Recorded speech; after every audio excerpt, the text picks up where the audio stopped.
नमस्कार मेरे प्रिय विद्यार्थियों, केमिस्ट्री की क्लास में आपका स्वागत है।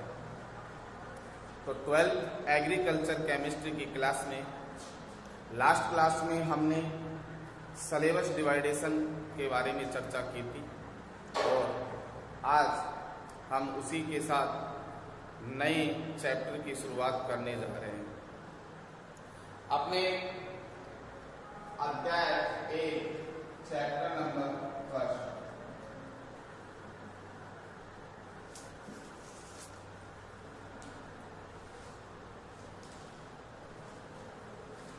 चैप्टर नंबर 1 का मृदा खनिज कौमा चट्टान एवं इनका अक्षय।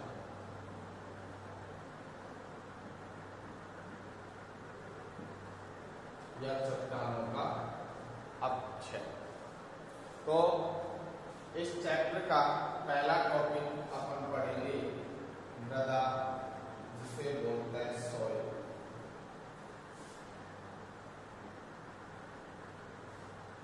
मृदा किसे कहते हैं, मृदा क्या होती है, मृदा का निर्माण किस प्रकार से होता है, इसके बारे में हम आज चर्चा करेंगे। तो देखो, मृदा सॉइल एक लैटिन भाषा का शब्द है। लैटिन भाषा का शब्द है।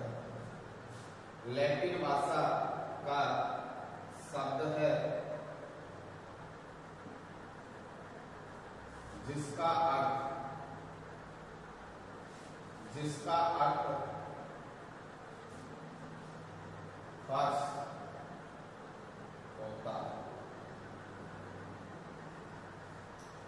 मृदा सॉइल एक लैटिन भाषा का शब्द है और लैटिन भाषा के शब्द में इसकी उत्पत्ति सोलम शब्द से हुई है, जिसका शाब्दिक अर्थ क्या होता है, फर्श या फ्लोर होता है। मृदा एक त्रिविमीय प्राकृतिक पिंड होता है। मृदा एक त्रिविमीय प्राकृतिक पिंड होता है। मृदा एक त्रिविमीय प्राकृतिक पिंड होता है। त्रिविमीय का मतलब 3 डायमेंशनल, लंबाई चौड़ाई गहराई के आधार पर। नेचुरल मतलब इसका निर्माण हमारे द्वारा नहीं हुआ है। मृदा का निर्माण किसके द्वारा हुआ है, प्रकृति के द्वारा हुआ है। अर्थात मृदा एक कौन सा पिंड है, त्रिविमीय प्राकृतिक पिंड है। मृदा भूपपड़ी व वायुमंडल के बीच की एक परत होती है जो पृथ्वी को एक पतली परत के रूप में ढकता है। मृदा पेड़ पौधों को, जीव जंतुओं को आहार प्रदान करता है, रहने के लिए निवास प्रदान करता है। तो हम एक एक करके पॉइंट लिखेंगे मृदा के बारे में।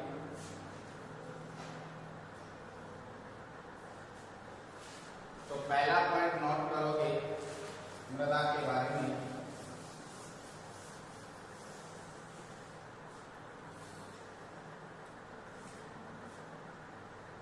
मृदा शब्द की उत्पत्ति, मृदा शब्द की उत्पत्ति लैटिन भाषा के शब्द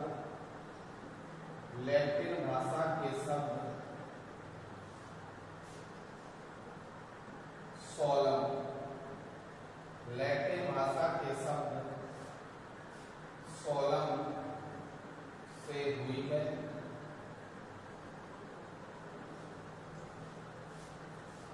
जिसका शाब्दिक अर्थ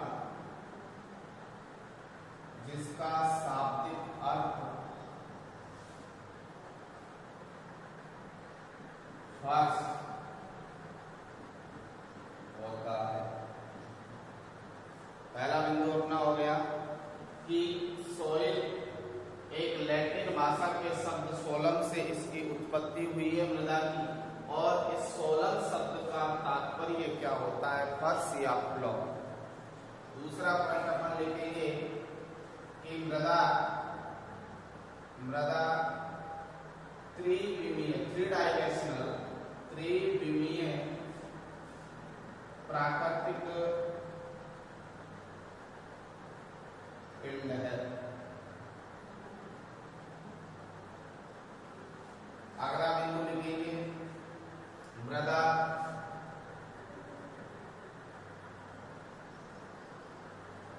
पेड़ पौधे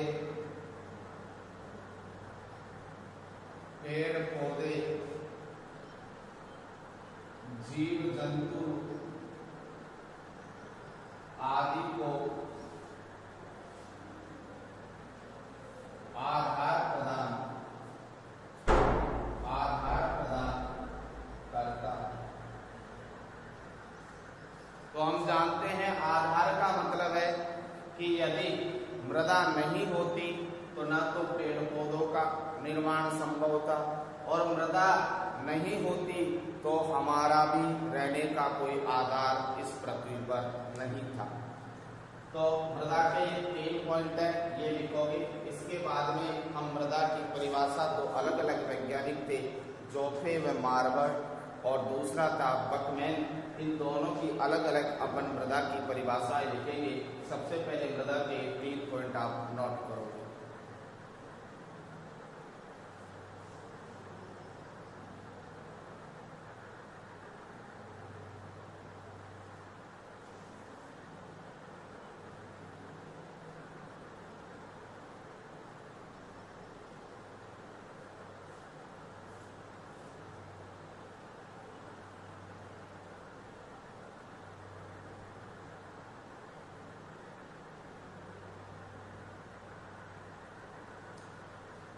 इसके बाद में हमारा टॉपिक होगा मृदा की परिभाषा।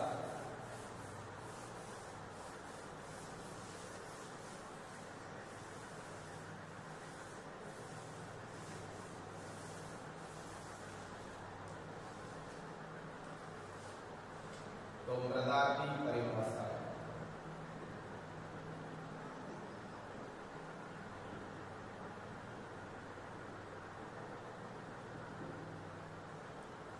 जिसमें सबसे पहला है जोफे व मार्बर्ट के अनुसार। जोफे व मार्बर्ट के अनुसार देखो, जोफे व मार्बर्ट ने क्या कहा है, ध्यान से सुनोगे कि मृदा एक प्राकृतिक पिंड है।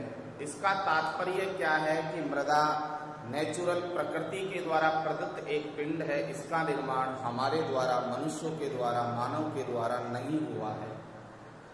इसके बाद इसने कहा है प्राकृतिक पिंड है जिसमें खनिज पदार्थ व कार्बनिक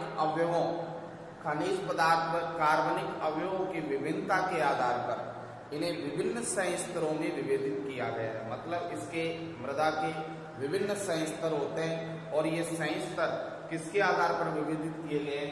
खनिज पदार्थ व कार्बनिक पदार्थों के आधार पर। तथा ये जो विभिन्न संस्तर होते हैं इनके नीचे पैतृक पदार्थ पाए जाते हैं। पैतृक पदार्थ का तात्पर्य है जिस संस्तर का निर्माण जिन पदार्थों से हुआ है उन्हें पैतृक कहते हैं। जैसे हमारे पैतृक कौन है? हमारे माता पिता, क्योंकि हमारा निर्माण किसके द्वारा हुआ है? अपने माता पिता के द्वारा हुआ है। इसी प्रकार से मृदा के जिस संस्तर का निर्माण जिन पदार्थों के द्वारा हुआ है उन्हें कहते हैं पैतृक पदार्थ। तो विभिन्न संयंत्रों के नीचे पैतृक पदार्थ पाए जाते हैं और इन पैतृक पदार्थों के आकार के आधार पर, इनकी बनावट के आधार पर, इनके रासायनिक गुणों के आधार पर, इनके भौतिक गुणों के आधार पर इन संयंत्रों के भी गुण क्या होते हैं? भिन्न भिन्न होते हैं। तो संयंत्रों के गुण भिन्न भिन्न होंगे। ये किस पर डिपेंड करेगा? उनके पैतृक पदार्थों पर डिपेंड करेगा। तो अपन जोफे मार्बर्ट के अनुसार जो परिभाषा थी वो लिखेंगे। इन्होंने कहा कि मृदा एक प्राकृतिक पिंड है। मृदा एक प्राकृतिक पिंड है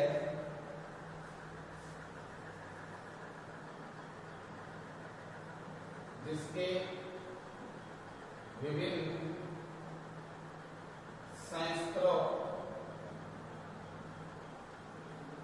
जिसके विभिन्न संयंत्रों में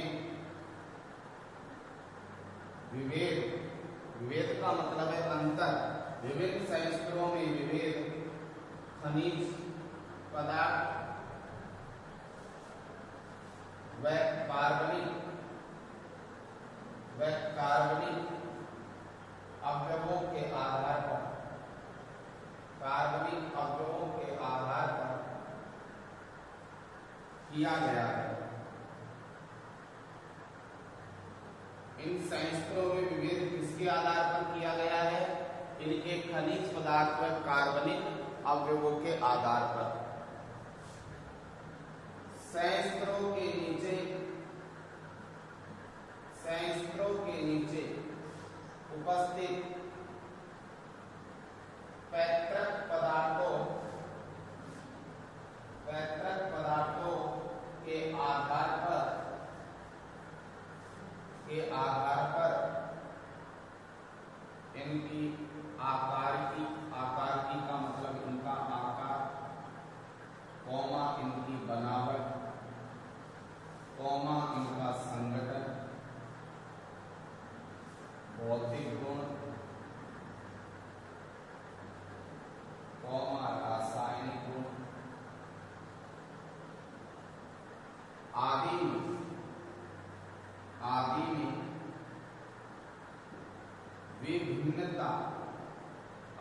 में विभिन्नता पाई जाती है।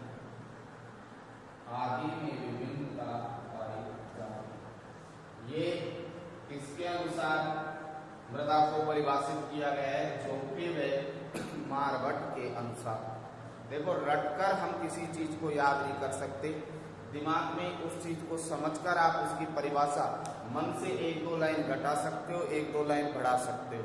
तो जोप्पे और मारबट ने पहली लाइन क्या बताई कि मृदा एक प्राकृतिक पिंड है, नेचुरल है, जिसके विभिन्न संस्तर, मृदा की विभिन्न परतें पाई जाती है। संस्तर का मतलब है परतें, विभिन्न परतें पाई जाती है और इन परतों में विभेद का मतलब अंतर। इन परतों में अंतर किसके आधार पर? खनिज पदार्थ व कार्बनिक अवयवों के आधार पर किया गया है। और इन संयंत्रों के नीचे इनके क्या पाए जाते हैं? पैतृक पदार्थ। पैतृक पदार्थ का मतलब जिस संयंत्र का निर्माण जिन पदार्थों के द्वारा होता है उन्हें कौन से पदार्थ कहते हैं? पैतृक पदार्थ कहते हैं। तो इनके पैतृक पदार्थों के आधार पर इन संयंत्रों का आकार, इन संयंत्रों की बनावट, इन संयंत्रों का संगठन, इन संयंत्र या परतों के भौतिक गुण, रासायनिक गुण, इन सभी में क्या पाई जाती है? विभिन्नता। और ये किसके कारण पाई जाती है विभिन्नता? उनके पैतृक पदार्थों के आधार पर इन परतों के अंदर क्या पाई जाती है? भिन्नता पाई जाती है। तो पहली परिभाषा अपनी होगी जोप्पे व मारबट के अनुसार, इसे नोट करोगे।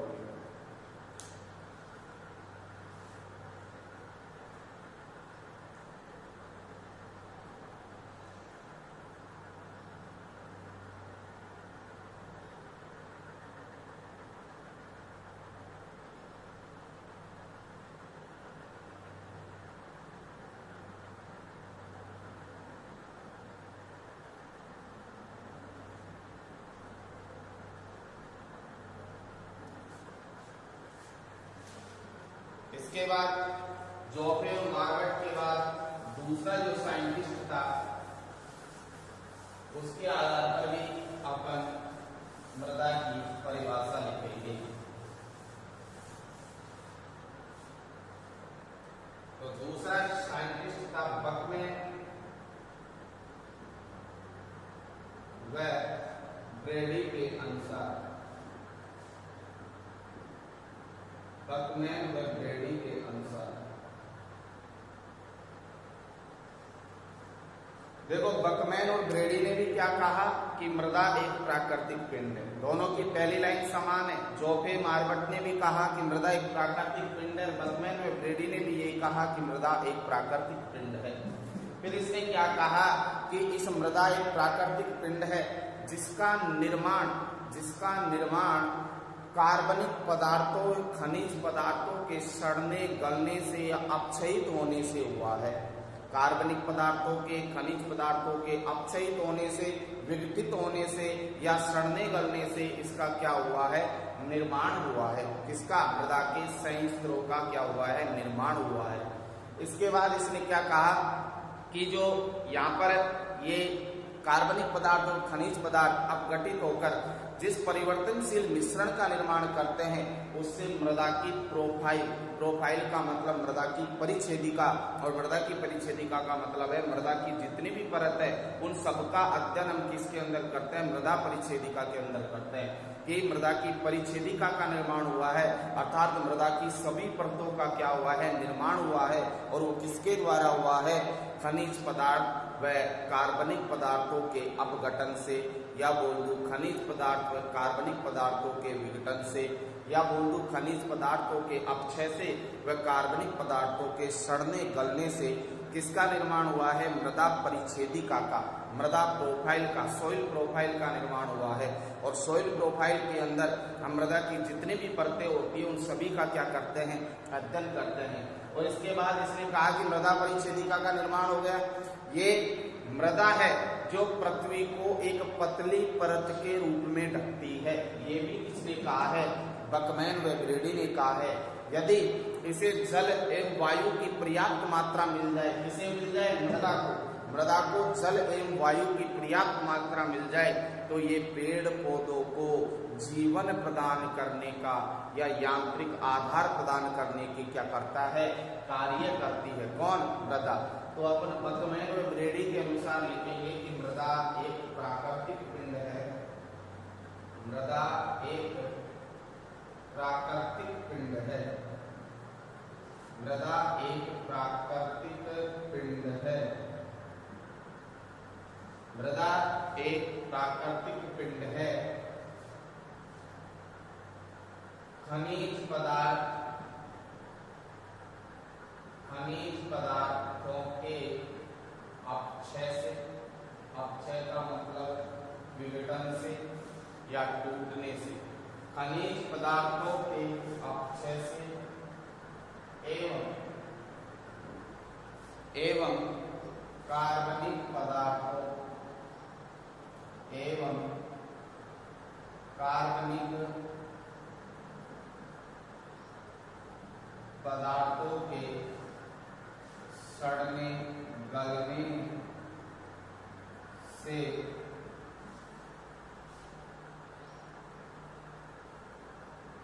प्राप्त परिवर्तनशील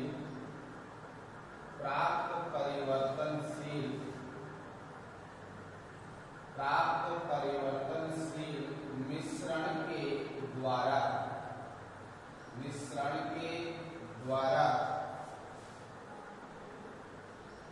मृदा परिच्छेदिका जिसे बोलते हैं सॉइल प्रोफाइल का निर्माण होता है। सॉइल प्रोफाइल का निर्माण होता है। मृदा पृथ्वी को पतली परत के रूप में, मृदा पृथ्वी को पतली परत के रूप में, पतली परत के रूप में ढकती है तथा इसे जल एवं वायु की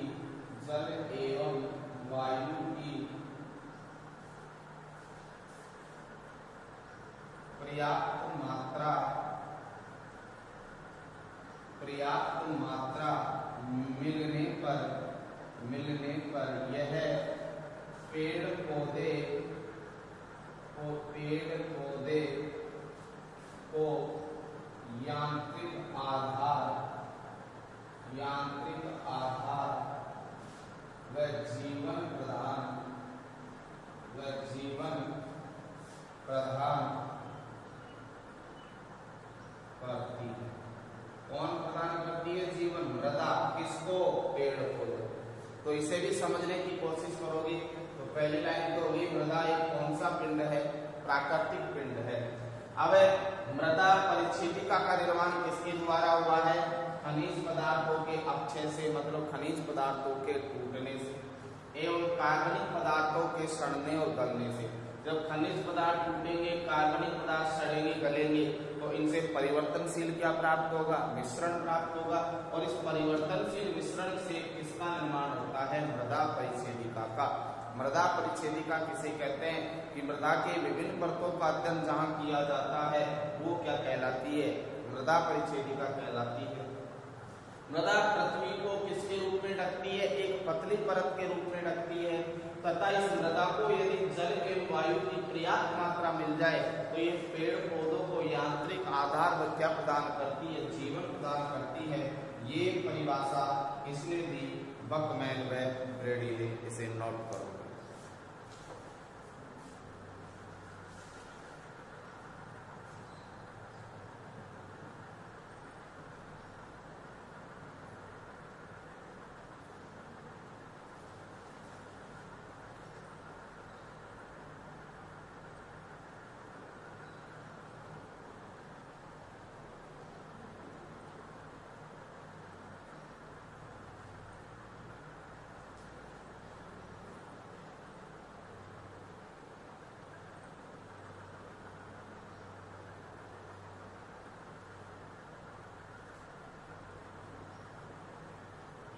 अब इसके बाद हम लिखेंगे मृदा की विशेषताएं। मृदा की विशेषताएं।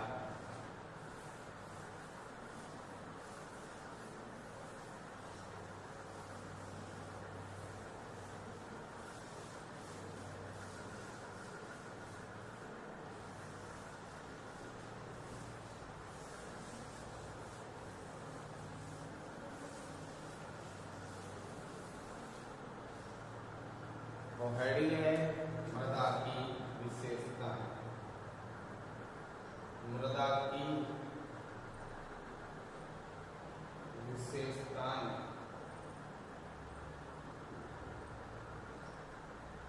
देखो मृदा की क्या क्या विशेषताएं हैं तो एक एक करके ध्यान से सुनते जाओगे और नोट करते जाएंगे। तो सबसे पहली विशेषता तो ये है, आपने दोनों परिभाषाओं में पढ़ी थी कि मृदा एक कौन सा पिंड है? प्राकृतिक पिंड है, अर्थात नेचुरल है। इसे प्रकृति के द्वारा ही प्राप्त किया जा सकता है। इसे मानव द्वारा संश्लेषित नहीं किया जा सकता। अर्थात हम क्या कह सकते हैं कि मृदा का निर्माण कृत्रिम रूप से नहीं किया जा सकता। तो पहली विशेषता तो ये हो जाएगी कि मृदा एक प्राकृतिक पिंड है। मृदा एक प्राकृतिक पिंड है, अर्थात का निर्माण, मृदा का निर्माण कृत्रिम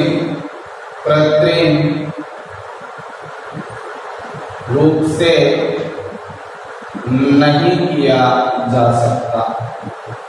नहीं किया जा सकता है। दूसरा क्या है कि मृदा की क्या पाई जाती है? विभिन्न परतें। तो मृदा की विभिन्न परतें किसके आधार पर पाई जाती है? उसमें उपस्थित पदार्थों के आधार पर। तो पदार्थों के स्थानांतरण, पदार्थों के संचयन के आधार पर मृदा की क्या पाई जाती है? विभिन्न परतें। तो सेकंड पॉइंट अपन लिखेंगे कि मृदा में उपस्थित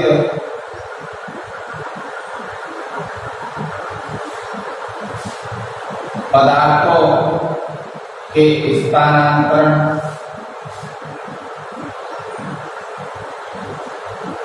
संचयन आदि के आधार पर मृदा की विभिन्न परतें, मृदा की विभिन्न परतें होती है।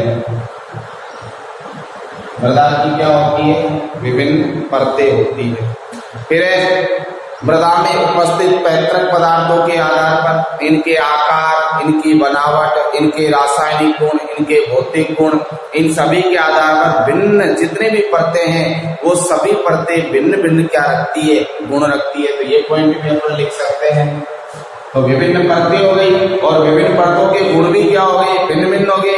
वो किसके आधार पर हो गए, उनमें उपस्थित पैतृक पदार्थों के आधार पर। तो तीसरा बिंदु हम लिख सकते हैं कि मृदा में उपस्थित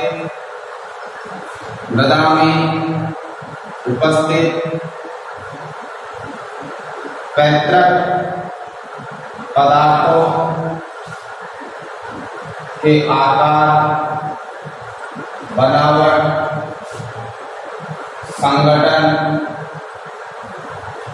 संगठन एवं भौतिक एवं रासायनिक, भौतिक व रासायनिक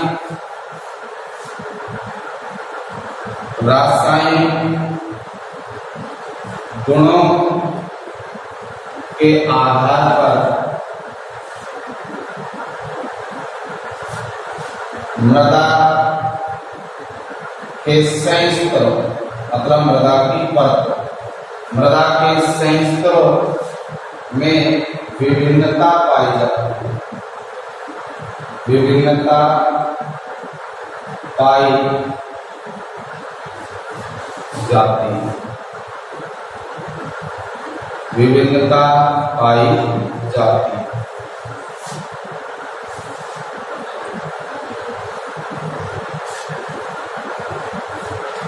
और एक बिंदु और बढ़ा सकते हैं अपन कि मृदा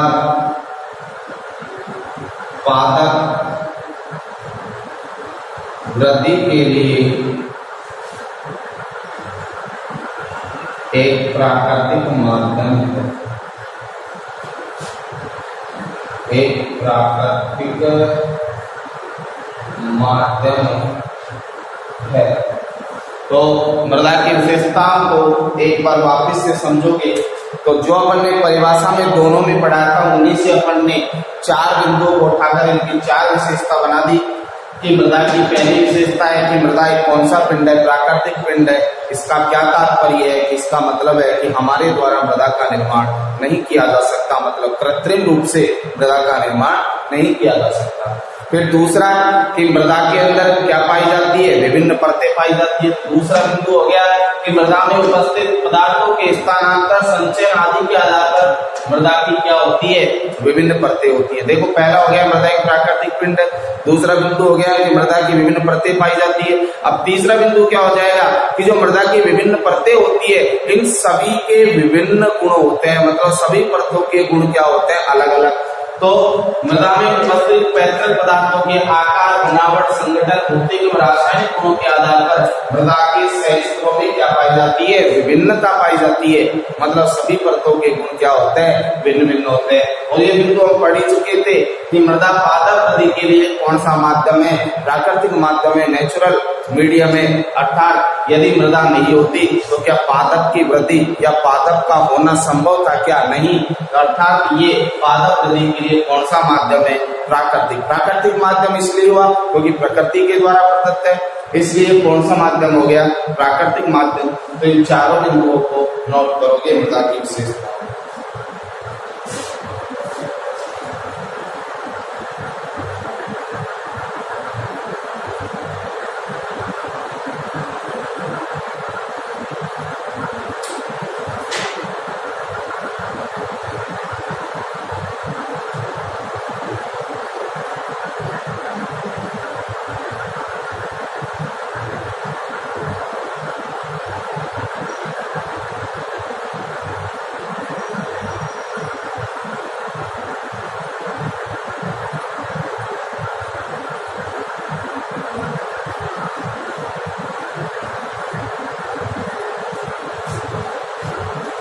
इसके बाद हम लिखेंगे वर्क ऑफ सॉइल, मतलब मृदा के कार्य।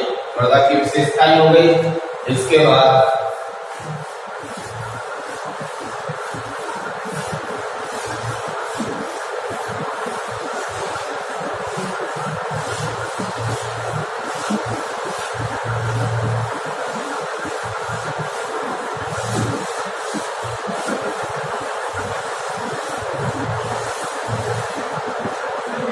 इसके बाद नेक्स्ट टॉपिक रहेगा वर्क ऑफ सॉइल, मृदा के कार्य।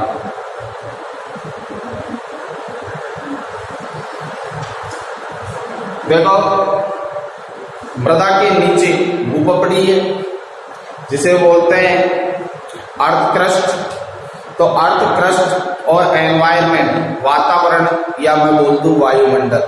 तो अर्थ क्रस्ट मतलब भूपपड़ी व वायुमंडल के बीच की जो परत होती है वो आपकी क्या होती है, मृदा होती है। तो मैं क्या कह सकता हूं कि भूपपड़ी व वायुमंडल के मध्य की सतह जो होती है अर्थात आंतरिक सतह होती है वो कौन होती है, मृदा होती है। पहला कि ये कौन सी सतह हो गई, आंतरिक सतह हो गई। और ये आंतरिक सतह होती है जो प्राकृतिक साधन जैसे ऊर्जा, जल, खनिज पदार्थों आदि के पुनः चक्रण का क्या करती है, कार्य। तो इसका पहला कार्य क्या हुआ कि यह आंतरिक सतह के रूप में कार्य करती है और आंतरिक सतह के रूप में प्राकृतिक साधन जैसे जल, ऊर्जा, खनिज पदार्थ आदि का पुनः चक्रण का क्या करती है, कार्य करती है। पहला कार्य समझ में आया। दूसरा कार्य आपको बिल्कुल क्लियर बताया कि पेड़ पौधों को मृदा के द्वारा ही खनिज पदार्थ मिलते हैं, मृदा के द्वारा ही क्या मिलती है, ऑक्सीजन मिलती है। दूसरा कार्य हो गया कि ये पेड़ पौधों को यांत्रिक आधार या जीवन प्रदान करती है, अर्थात मृदा है जो पेड़ पौधों को खनिज पदार्थ, ऑक्सीजन आदि किसके द्वारा जाती है, पेड़ पौधों की जड़ों के द्वारा। और जड़ कहां से लेती है, मृदा से ही तो लेती है। तो ये यांत्रिक आधार क्या करती है, प्रदान करती है। तीसरी बात, सौर ऊर्जा मतलब सूर्य के द्वारा जो प्रदत्त ऊर्जा होती है उससे पहले कौन अवशोषित करती है, मिट्टी अवशोषित करती है और फिर उस ऊर्जा को किसमें स्थानांतरित कर देती है, पेड़ पौधों में, जिससे पेड़ पौधों की वृद्धि क्या होती है, अच्छी होती है। तो इसमें भी मीडियम माध्यम का कार्य कौन कर रहा है, मृदा कर रही है। तो अपन मृदा के कार्य एक एक करके लिखेंगे। पहला कार्य, मृदा का पहला कार्य हो जाएगा कि भूपपड़ी, अर्थ क्रस्ट व वायुमंडल के मध्य की परत के रूप में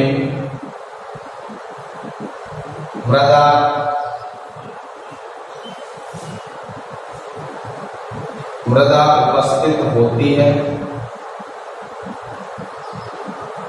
अर्थात ये कौन सी सतह हो गई, आंतरिक सतह। अर्थात ये आंतरिक सतह होती है जो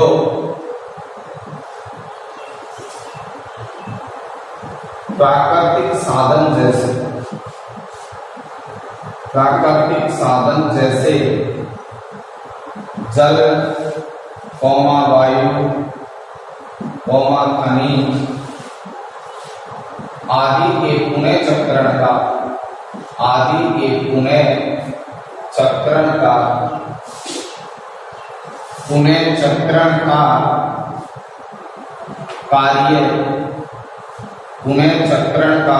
कार्य करती है।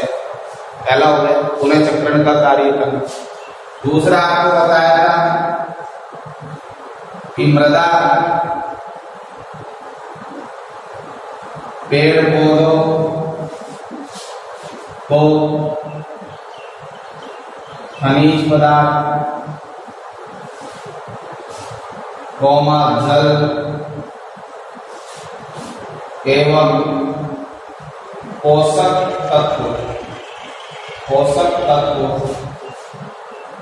देने का कार्य करती है।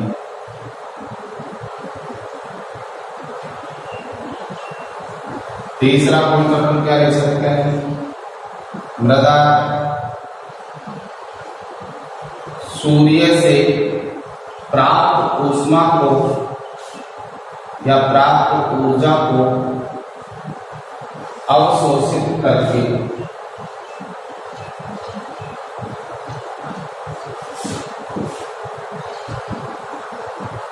पेड़ पौधों को दान करती है,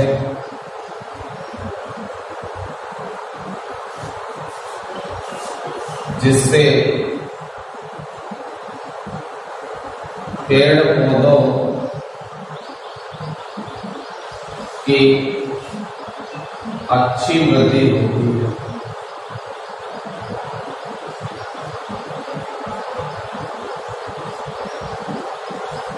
अगला, पेड़ पौधे टिकते भी किस पर है? मृदा पर ही, अर्थात ये पेड़ पौधों को कौन सा आधार? यांत्रिक आधार प्रदान करती है। मृदा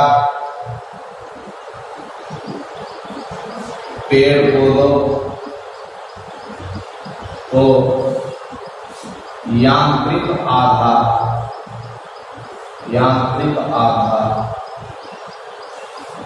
प्रदान करती है, यांत्रिक आधार प्रदान करती है। तो ये मृदा के कार्य नोट करोगे।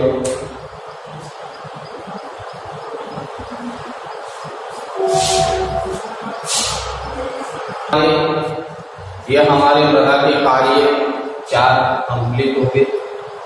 मैं आपसे आशा करता हूं कि आपके समझ में आया होगा, और फिर भी मेरे प्रिय विद्यार्थियों को कोई समस्या आई हुई हो तो मुझे कमेंट्स के माध्यम से सुझाव या सजेशन दे सकते हो। आपको लग रहा हो कि मैं फास्ट पढ़ा रहा हूं, आपको लग रहा हो कि मैं स्लो पढ़ा रहा हूं, आपको लग रहा हो कि मेरी लैंग्वेज समझ में नहीं आ रही, तो आपको जिस प्रकार की जो प्रॉब्लम हो प्लीज कमेंट्स के माध्यम से आप मुझे सजेशन दे सकते हो, और जो पढ़ाया जाए वो साथ के साथ आप याद करते चलो, जिसके कारण आपके ऊपर भार नहीं बढ़े। और एक बार भार बढ़ने लगेगा तो 1 पन्ने से 2 पन्ने, 2 से 10 पन्ने, 10 से 50 पन्ने, और भार इतना अधिक बढ़ जाएगा कि आपको याद करने से पहले ही आपका दिमाग याद करने के लिए मना कर देगा कि ये कार्य मेरे से नहीं होगा। तो प्लीज समय पर याद करते रहो, समय पर कार्य करते रहो। नेक्स्ट क्लास कर लेंगे। आज के लिए धन्यवाद।